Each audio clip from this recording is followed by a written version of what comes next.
मुझे एक बात बताइए, जैसे टॉक्सिक रिलेशन हो जाते हैं, हालांकि आपके तो बहुत अच्छे 25 साल निकले शादी के, इसलिए आपको मतलब बहुत अच्छा अनुभव है, लेकिन किसी किसी को बहुत बुरा अनुभव भी होता है अपने रिलेशनशिप का। तो जब ये बहुत टॉक्सिक हो जाए, तो क्या फंड भी जब रिटर्न में बहुत टॉक्सिक हो जाए, और जो कि आजकल हम देख भी रहे हैं लोगों के पोर्टफोलियो में, और लोग फिर बहुत ज़्यादा उन्हें ऐसा लगता है कि हमने रखा ही क्यों है, क्या आपको लगता है कि अभी कुछ ऐसे फंड्स हैं जिनको अपने पोर्टफोलियो में शामिल नहीं करना चाहिए? बिल्कुल।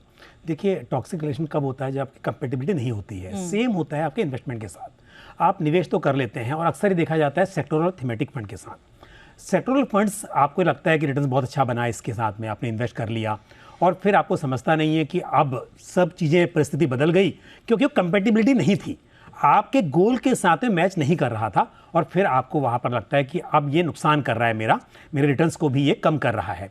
तो यदि इस वक्त की बात करें, जैसे हमने देखा कुछ समय से आईटी सेक्टर में ज़बरदस्त गिरावट दिखाई दे रही है, जैसे एआई की थ्रेट कहिए कि बहुत प्रेशर है आईटी सेक्टर के ऊपर। अब जिन निवेशकों ने आईटी सेक्टर में निवेश किया हुआ था, कुछ समय से अच्छा खासा उनका नुकसान हो गया है। तो अगर आप बात करें कि रिलेशन ख़त्म करना है, तो मुझे लगता है इस वक्त पर, मैं नहीं कह रहा हूँ कि लॉन्ग टर्म में आईटी अच्छा नहीं कर सकता है, वो पता नहीं, बट इस वक्त तो जो स्थिति बनी हुई है आईटी में, थोड़ा सा यहाँ पर काफ़ी उतार चढ़ाव दिखाई दे रहा है।